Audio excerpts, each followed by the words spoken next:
ঢাকা বিশ্ববিদ্যালয়ে ডাকসুতে কেন্দ্রীয় ছাত্র সংসদ নির্বাচন হচ্ছে। এ ধরনের ছাত্র রাজনীতি এবং নির্বাচন কি ইসলাম সমর্থন করে? একটা জীবন ঘনিষ্ঠ এবং সমসাময়িক প্রশ্ন। ঢাকা বিশ্ববিদ্যালয়ে ডাকসুতে কেন্দ্রীয় ছাত্র সংসদ নির্বাচন হচ্ছে।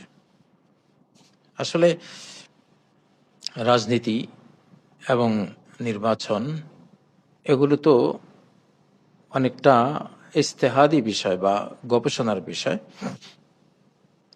স্থান, কাল, পাত্র বিচারে কোথায় কিভাবে সমাজকে আল্লাহমুখী রাখা যায় এবং সুন্দর রাখা যায়, স্রষ্টার অধিকার কিভাবে দেয়া যায়, সৃষ্টির অধিকার কিভাবে দেয়া যায়, কিভাবে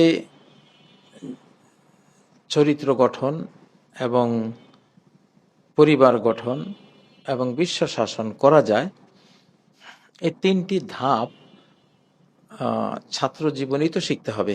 আমরা যদি সূরা নূর পড়ি, সূরা নূরে প্রথম দেখব 1 থেকে 26 নম্বর আয়াত পর্যন্ত ব্যক্তি চরিত্র গঠন সম্পর্কে বিশদ আলোচনা করা হয়েছে। যৌবনের ব্যবহার, অনৈতিক যৌনাচার থেকে পবিত্র থেকে কিভাবে চরিত্র গঠন করবে।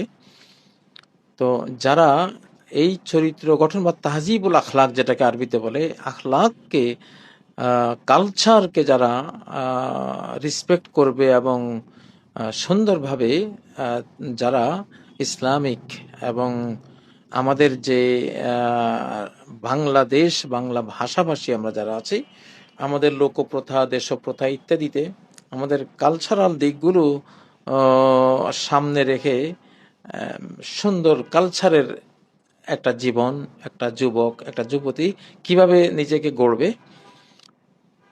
সেটা সূরা নূরে 1 থেকে 26 নম্বর আয়াত পর্যন্ত বিস্তারিত আলোচনা করা হয়েছে।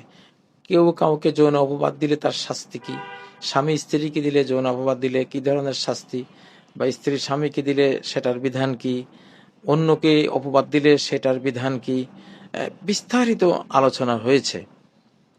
তো আসলে এইটা যারা চরিত্র গঠনে সফল হয়, পবিত্র থাকতে পারে চারিত্রিক জীবনে, তাদের জন্য দ্বিতীয় ধাপ আসে পরিবার গঠন, যেটাকে বলা হয় তাদবীরুল মঞ্জিল।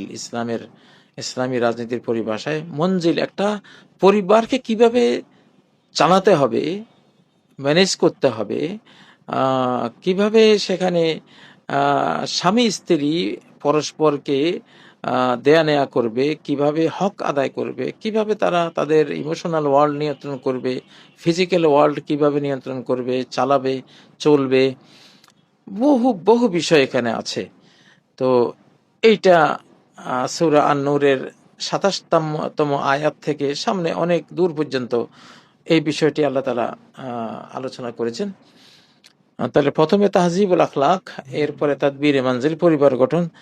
এরপরে যেতে যেতে আমরা যদি সূরা আন-নূরের 55 নম্বর আয়াতে যাই, সেখানে দেখব ওয়াদাল্লাহুল্লাযীনা আমানু মিনকুম ওয়াল্লাযীনা ওয়া আমিলুস সালিহাত, তোমাদের মধ্যে যারা ঈমান এনেছে এবং সৎকর্ম করেছে, আল্লাহ তাদেরকে লা ইস্তাখলিফান্নাহুম ফিল আরদ, পৃথিবীর আল্লাহ তাদেরকে খলিফা বানাবেন, মানে রাষ্ট্রপতি বানিয়ে দেবেন।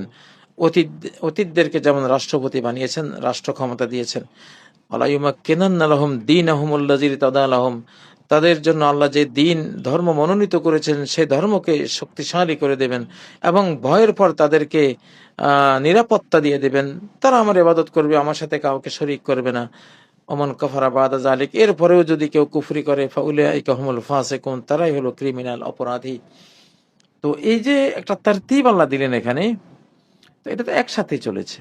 মহানবী সাল্লাল্লাহু আলাইহি সাল্লামের সিরাত যদি আমরা ঘাঁটি, এখন তো রবিউল আউয়াল মাস চলছে, তার সিরাতের মাস চলছে, তো তার ছাত্ররা একসাথে তার কাছে চরিত্র গঠন শিখেছেন, তাহজিবুল আখলাক শিখেছেন।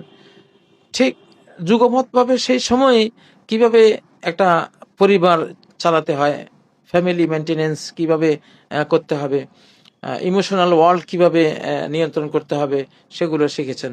ঠিক এর সাথে সাথে আবার মক্কি জীবনের পরে শুরু হলো যুদ্ধ, বিগ্রহ, রাজ্য বিস্তার, আহ, প্রতিরোধ যুদ্ধ, বিভিন্ন ধরনের, মানে রাষ্ট্র গঠন হয়ে গেল মদিনা মুনাওয়ারায়। এরপরে রাষ্ট্রীয় বিধিবিধান, রাজনীতি তারা করলেন। তারা সবাই তো নবী সাল্লাল্লাহু আলাইহি ওয়াসাল্লাম ছাত্র ছিলেন। ছাত্র জীবনেই একসাথে সব তাহজিবে আখলাকও, তাদবিরে মানজিলও এবং সিয়াসাতে মুদন বা রাষ্ট্র পরিচালনা। তাহলে চরিত্র গঠন, পরিবার গঠন, রাষ্ট্র পরিচালন, এগুলি এগুলি একটার পর একটা যুগপৎভাবে চলে। তো সেই হিসাবে ছাত্ররা তাদের তো শিখতে হবে দেশ কিভাবে চলবে, কিভাবে তারা চালাবে, সেটা তো তাদের শিখতে হবে। বিশেষ করে বর্তমান আমাদের বিশ্ব পরিস্থিতিতে যেটা হয় যে একটা ছাত্র বিশ্ববিদ্যালয়ের সীমানা পার হতে হতে 25-26 পার হয়ে যায়। তো আগের যুগে যেখানে 8 বছরে অনেকে পড়ালেখা শেষ করে ফেলতো, ইসমাইল শাহিদ রহমতুল্লাহ আলাই, শাহ ওলিউল্লাহ পরিবারের, উনি তো 8 বছরে ফতুয়া লিখতেন মুফতি সাহেব 8 বছরে।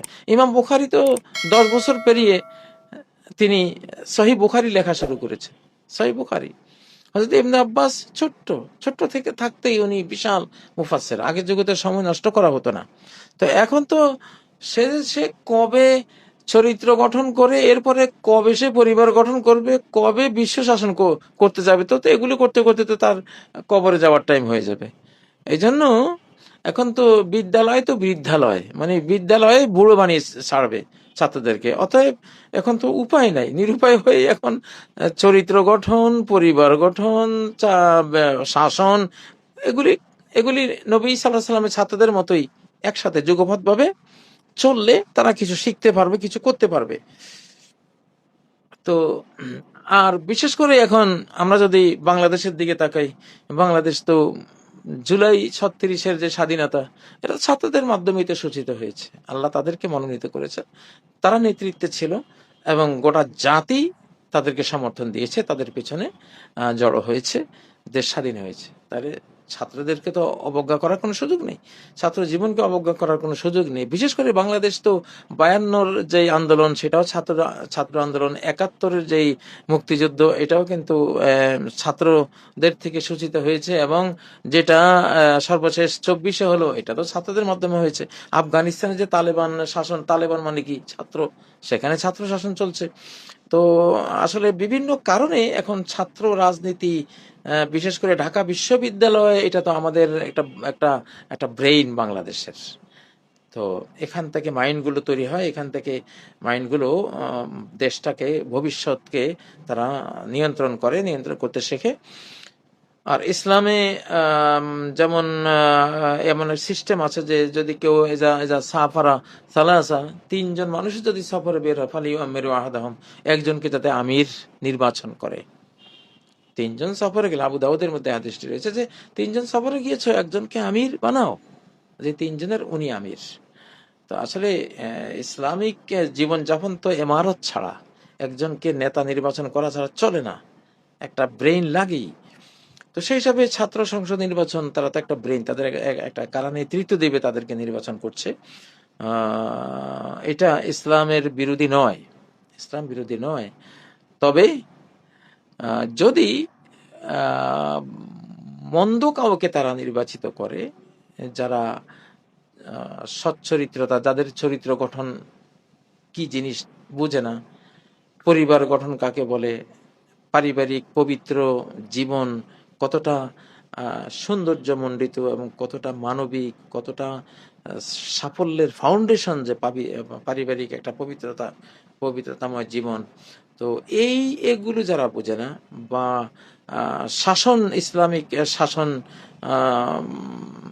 পদ্ধতি কি, শাসন করার সিস্টেমটা কি, কি কি কি বোঝায় এই শাসন বলতে, এগুলো যারা বোঝে না, কোরআন পড়ে না, তো সেই ধরনের কাউকে নির্বাচিত করতে গেলে তো অবশ্যই ধর্মীয় আপত্তি থাকবেই, সেটা আমরা বৈধ বলবো না। কারণ নির্বাচিত করতে হবে যারা সচ্চরিত্রবান, যারা পবিত্র, যারা দক্ষ, যারা আমানতদার, বিশ্বস্ত, দেশপ্রেমিক, এদেরকে তো নির্বাচিত করতে হবে। তো এই ধরনের যোগ্য প্রার্থীদেরকে, দক্ষ এবং আমানতদার, বিশ্বস্ত, যারা দেশপ্রেমিক, যারা বাংলা ভাষা প্রেমিক, বাংলা ভাষাকে মাতৃভাষাকে মর্যাদা দেয়, যারা বাংলাদেশকে মর্যাদা দেয়, আমাদের স্বধর্ম ইসলামকে যারা মর্যাদা দেয়, সেই ধরনের ছাত্রদেরকে নেতৃত্বের আসনে আসন করাবার জন্য ছাত্ররা কোনো নির্বাচন করলে ইসলাম এতে কোনো বাধা দেয় না, বরং উৎসাহিত করে। ইসলামিক সিস্টেমে এটা আছে। আল্লাহ তাআলা আমাদেরকে তৌফিক দান করুন, একটা সুন্দর নির্বাচনের মাধ্যমে সৎ, দক্ষ, বিশ্বস্ত, দেশপ্রেমিক, বাংলা ভাষাকে মাতৃভাষাকে মর্যাদা দানকারী, বাংলাদেশকে ভালোবাসনেওয়ালা এরকম ধর্মপ্রাণ ছাত্ররা নেতৃত্বে আসুক আমাদের বাংলাদেশের জন্য। আমরা সেটা আল্লাহর কাছে কামনা করি।